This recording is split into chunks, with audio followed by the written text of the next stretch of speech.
Inside Texas' most violent prison, the Huntsville Unit maximum security true crime documentary. Texas, 19th century. A massive red brick wall rises from the ground, built to hold the state's most dangerous offenders. Over time, that wall would witness executions, riots, reforms, and decades of debate about punishment and rehabilitation. Today, that place is known as the Huntsville Unit, often called the Walls Unit. It sits in the center of a small town, yet its influence reaches across the entire state prison system. How did one prison become one of the most talked about and controversial facilities in American corrections history? This documentary examines the real, documented history of the Huntsville Unit in Texas. All events discussed are based on verified historical records and publicly available information. We will explore how the prison was built, why it became central to Texas' correctional system, and how violence, security concerns, and legal battles shaped its reputation. This is not a story about glorifying crime or individuals. It is an educational look at how prison systems evolve, how policies affect human lives, and how one facility came to symbolize both punishment and reform in the United States. This documentary is for educational and informational purposes only. All content is based on factual, research-driven information from public records, official documents, court filings, and reporting by reputable media and human rights organizations. No information is intentionally fabricated or exaggerated. Before we proceed, please like, share, comment, and subscribe to support the channel. The Huntsville Unit opened in 1849, making it the oldest prison in Texas still in operation. It was established long before modern correctional standards existed. At the time, prisons were designed primarily for confinement and labor, not rehabilitation. As Texas grew, so did its prison population. The Huntsville Unit became the administrative heart of what is now the Texas Department of Criminal Justice. Key decisions about policies, discipline, and inmate management were made here. It also became the location of the state's execution chamber, placing it at the center of national debates over capital punishment. Inside the walls, conditions were strict and highly controlled. Overcrowding became a serious issue during the 20th century. Large numbers of inmates were housed in limited space, increasing tension and stress. In many older prison systems across the United States, including Texas, this environment contributed to rising levels of violence among inmates. By the 1970s and 1980s, the Texas prison system faced growing criticism. Lawsuits were filed over conditions of confinement, safety, and medical care. Federal courts eventually ruled that parts of the Texas prison system violated constitutional protections against cruel and unusual punishment. These rulings forced major changes, including limits on overcrowding and improvements in supervision. But reforms on paper did not immediately change life inside the walls. As new policies rolled out, prison officials struggled to maintain order while adjusting to court mandates. Tensions between inmates, staff, and administrators continued, and the Huntsville Unit remained a symbol of a system under pressure. Then came a turning point that would reshape prison life across Texas, a shift in how gangs operated behind bars and how prison authorities chose to respond. By the late 1980s and early 1990s, Texas prisons were changing again. Court-ordered reforms had reduced some of the worst overcrowding, but the overall prison population continued to rise. Tougher sentencing laws and longer prison terms meant more people were staying behind bars for longer periods of time. Inside facilities across the state, including the Huntsville Unit's administrative network, a new challenge was taking shape: the growing influence of organized prison gangs. These groups were not new, but their structure and reach were evolving. Some gangs formed around race or geography. Others built reputations for strict internal rules and coordinated activity, both inside and outside prison walls. Their influence often spread through intimidation, recruitment, and control over daily inmate life. Prison officials across Texas began reporting that certain housing areas were no longer just collections of individuals serving time. Instead, they were becoming organized environments where gang membership could determine where someone slept, ate, or worked. This shift placed enormous pressure on the correctional system. The Huntsville Unit, as the administrative center of the state system, became a key location for planning how to respond. Leadership inside the Texas Department of Criminal Justice faced a difficult balance. maintaining order without violating the federal court rulings that required more humane conditions. Meanwhile, violence linked to gang rivalries was increasing across multiple units in Texas. These incidents did not always involve large-scale disturbances. Often, they were small, targeted conflicts that were difficult to predict. For prison staff, the challenge was not only responding to violence, but preventing it before it happened. One major wake-up call came in 1993 at the Connolly Unit in Kennedy, Texas. A group of inmates overpowered several correctional officers and took control of part of the prison for hours. Although the situation was eventually contained, the incident raised serious concerns about staffing levels, supervision, and the growing coordination among certain inmate groups. Events like this forced prison officials to rethink how they classified and separated inmates. In response, Texas expanded the use of administrative segregation, a form of high-security housing designed to separate inmates considered dangerous or disruptive. The state also began developing a more formal system for identifying what it called security threat groups, a term used to classify organized gangs operating inside prisons. This approach marked a major turning point. Instead of treating violence as isolated incidents, the system began viewing it as part of organized networks that required intelligence gathering, monitoring, and long-term containment strategies. These changes led to the construction and expansion of higher security facilities designed to hold inmates considered the most serious security risks. One of the most significant was the Allen B. Polunsky Unit, which would later house Texas male death row population. As more inmates were moved into segregation units, daily life across the prison system shifted. Contact between rival groups was reduced, but long-term isolation brought new legal and ethical questions. Advocates raised concerns about mental health effects, while officials argued the measures were necessary to prevent further violence. Back in Huntsville, administrators were now managing a system that looked very different from the one that existed just a decade earlier. Policies were becoming more complex. Intelligence units tracked gang activity. Transfers between facilities increased. Security procedures tightened. Yet, even with these changes, one question remained unanswered. Were these strategies truly reducing violence, or simply containing it in ways the public could not easily see? For more than a century, the Huntsville Unit has not only been a prison, it has also been the place where the state of Texas carries out its most serious criminal sentences. In 1924, Texas centralized executions at the Huntsville Unit, which was then part of the old Texas State Penitentiary system. Over time, methods changed, from the electric chair to lethal injection in 1982, but the location remained the same.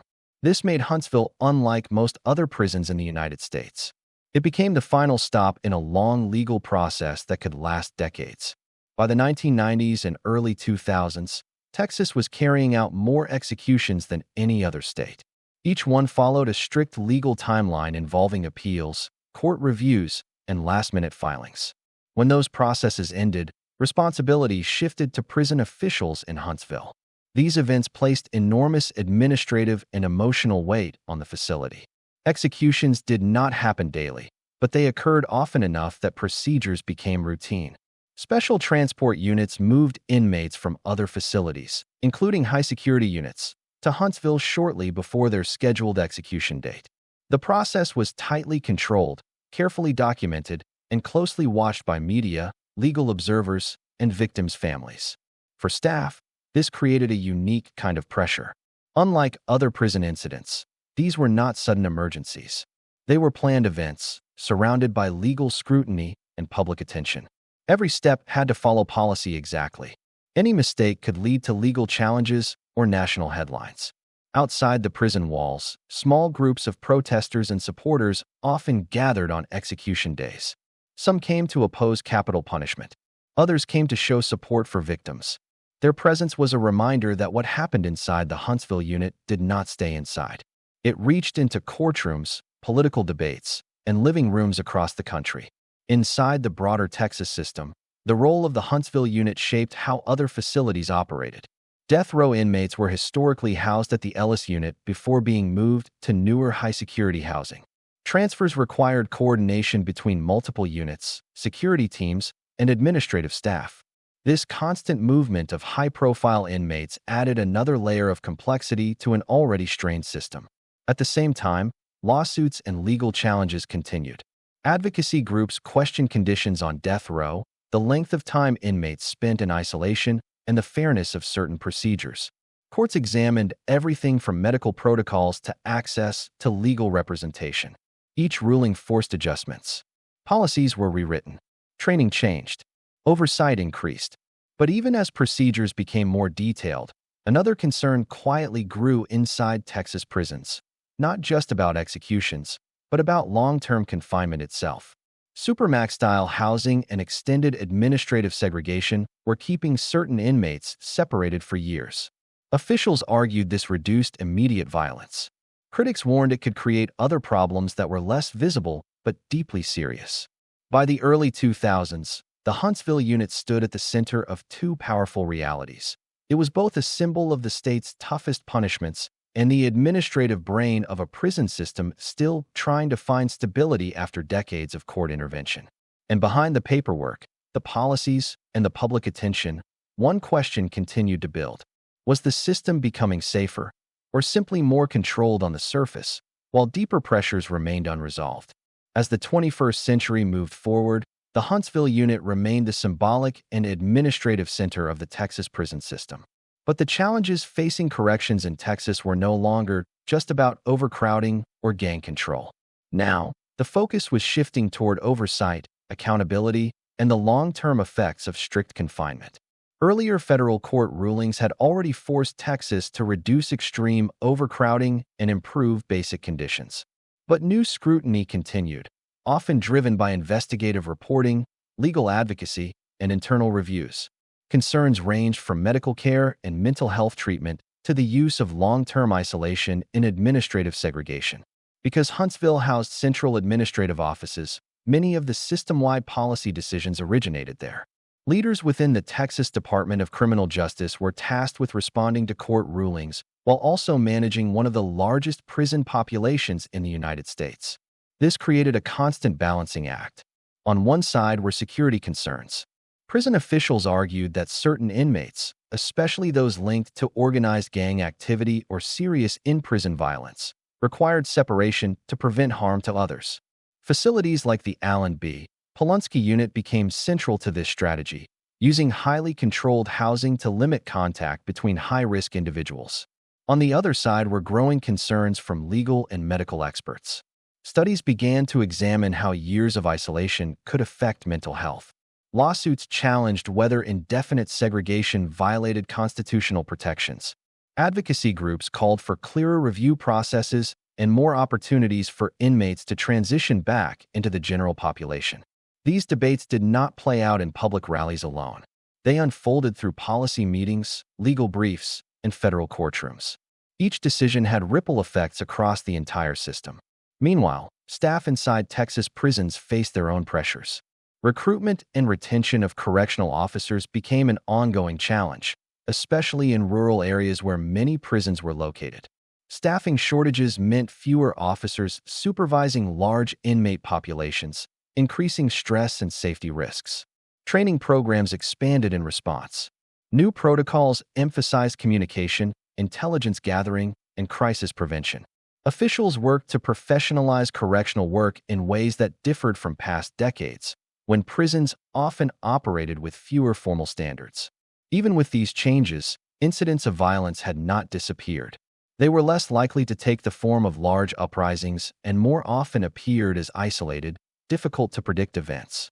Each incident triggered internal reviews, adjustments to classification systems, and renewed questions about whether policies were working as intended. The Huntsville Unit's role in executions also continued to draw national attention. Legal challenges surrounding lethal injection protocols, access to spiritual advisors, and last-minute appeals kept the facility in court records and news reports. Every adjustment to procedure required coordination between legal teams, medical staff, and prison administrators. Through all of this, the prison walls in downtown Huntsville stood as a physical reminder of how long this institution had existed and how many eras of correctional philosophy had passed through its gates. What began in the 1800s as a labor-focused penitentiary had evolved into the command center of a modern correctional system shaped by court oversight, public debate, and shifting ideas about punishment and rehabilitation. Yet one uncertainty still remained. After generations of reforms, lawsuits, and policy changes, had the system truly solved the problems that once made Texas prisons among the most violent in the country? Or had it simply learned how to manage those problems in quieter, less visible ways? By the 2010s, the Texas prison system was no longer defined only by overcrowding and gang control.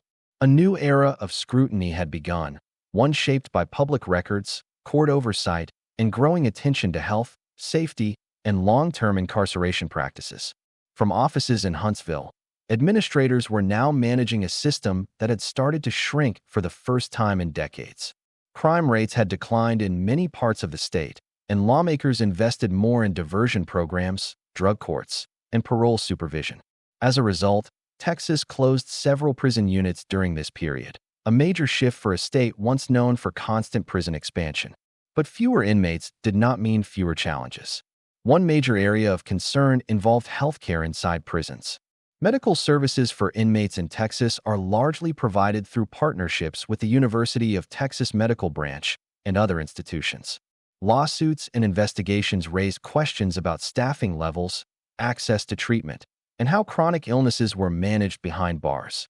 Because Huntsville served as an administrative center, policy decisions about medical contracts, procedures, and oversight were coordinated there. Each court filing or legislative hearing added pressure on leaders to demonstrate improvement. At the same time, national debate over capital punishment procedures continued to focus attention on Huntsville. Legal challenges questioned the drugs used in lethal injections and whether inmates had adequate access to spiritual advisors in their final hours. These cases reached state and federal courts, sometimes delaying scheduled executions at the last minute. Every delay required precise coordination. Security teams, legal staff, medical personnel, and administrators all waiting for rulings that could arrive just hours before a scheduled procedure. For the staff involved, uncertainty became part of the routine. Then came another test the modern prison system had never fully faced before: a public health crisis. When COVID-19 spread across the United States in 2020, prisons quickly became high-risk environments. Closed living quarters, shared facilities, and constant movement of staff in and out of units created conditions where outbreaks could spread rapidly. Texas prisons were not immune. Units across the state reported rising case numbers among both inmates and staff. The system responded with lockdowns, restricted visitation, quarantine housing, and expanded medical monitoring. Huntsville administrators worked to adjust policies almost weekly as new health guidance emerged. Family visits were suspended for long periods. Court proceedings were delayed. Transfers between units were reduced. For many inmates, daily routines that had already been tightly controlled became even more limited. Correctional officers faced their own risks, balancing workplace safety with the responsibility of maintaining order. Staffing shortages, already a concern before the pandemic, became more severe as employees fell ill or left the job.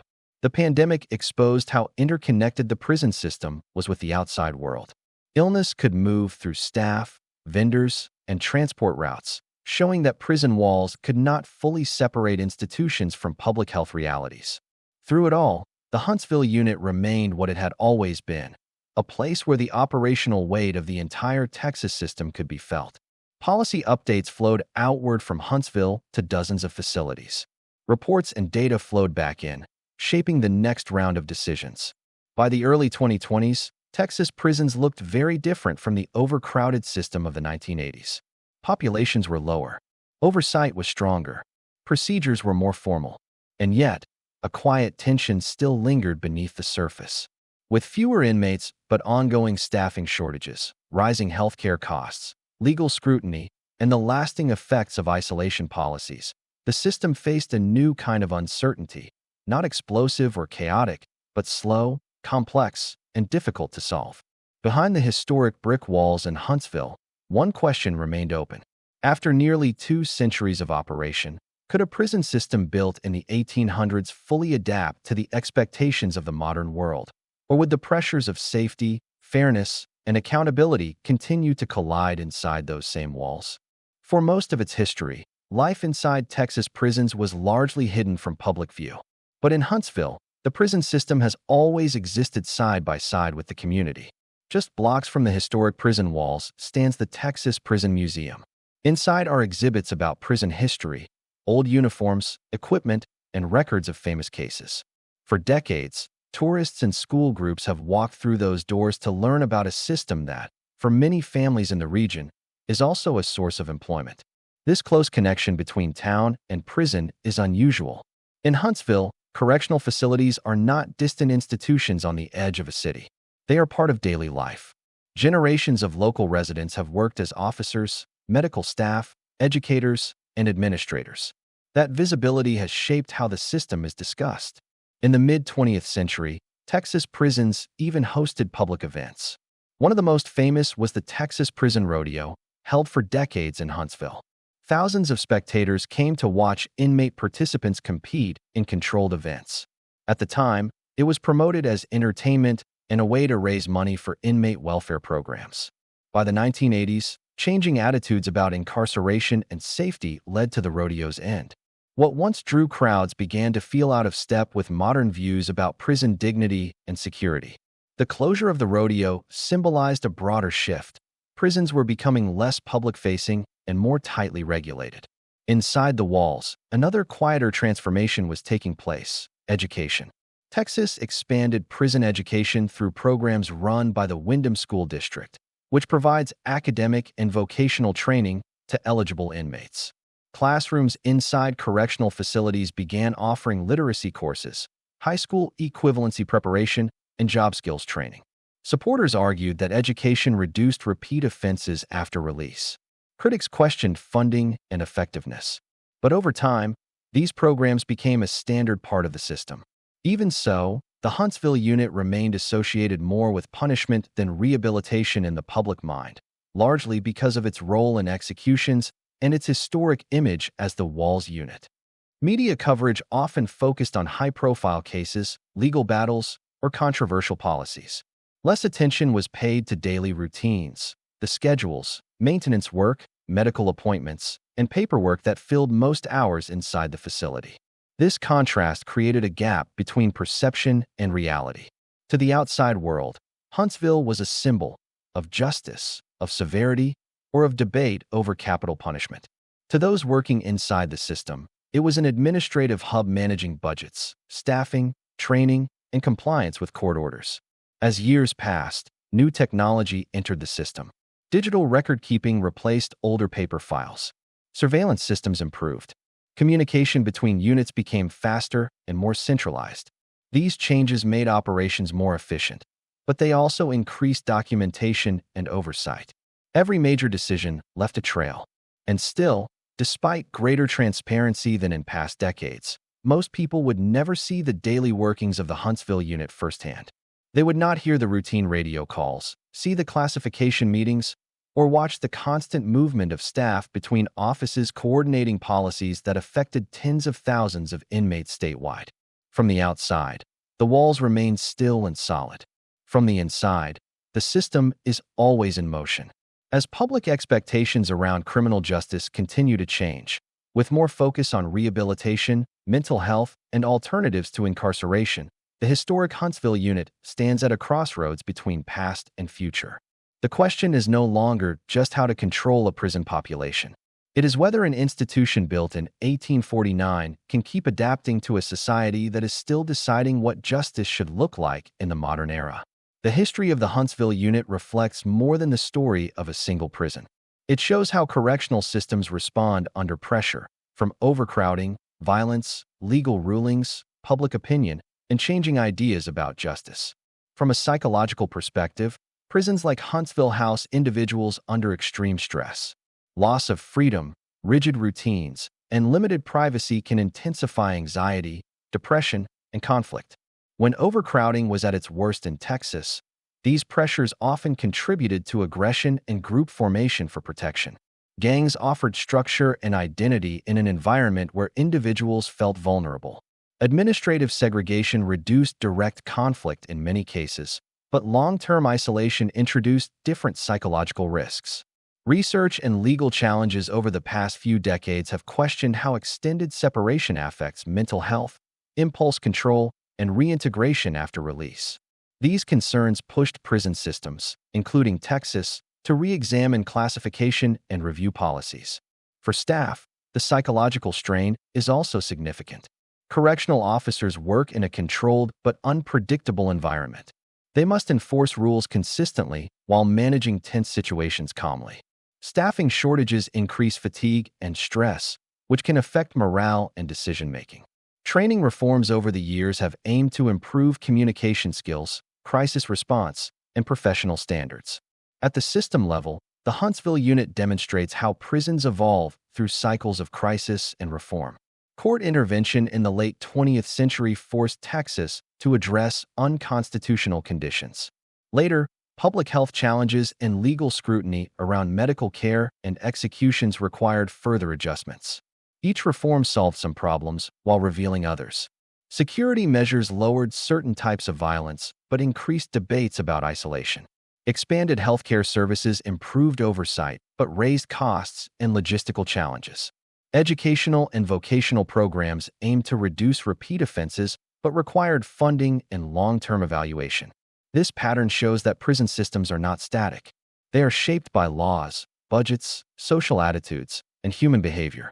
Huntsville's long history makes these shifts especially visible because the same institution has operated through nearly every phase of American correctional philosophy, from labor-focused punishment to modern debates about rehabilitation and human rights. The Huntsville Unit has stood in the heart of Texas for more than 175 years. Its walls have seen eras of harsh punishment, court-ordered reform, rising violence, tighter security, and ongoing debate about what justice should mean. It has served as the administrative center of one of the largest prison systems in the United States. It has been the site where the state carries out its most serious legal sentences. And it has been a workplace for generations of Texans whose daily responsibilities rarely make headlines. The story of Huntsville is not just about one prison. It is about how a society chooses to balance accountability, safety, and human dignity. It shows that correctional systems are constantly shaped by legal standards, public values, and the difficult realities of managing large inmate populations. Even today, the questions surrounding incarceration are not fully settled. How should prisons handle long-term confinement? How can safety be maintained while protecting mental health? What role should rehabilitation play alongside punishment? Those questions continue to influence policies that pass through Huntsville's offices and affect facilities across the state. The walls remain solid and historic, but behind them, the system is always changing, adapting to new laws, new challenges, and new expectations from the public it serves. If you found this documentary informative, consider liking the video, subscribing to the channel, and sharing your thoughts in the comments. Educational discussions help bring transparency and understanding to complex systems like this one.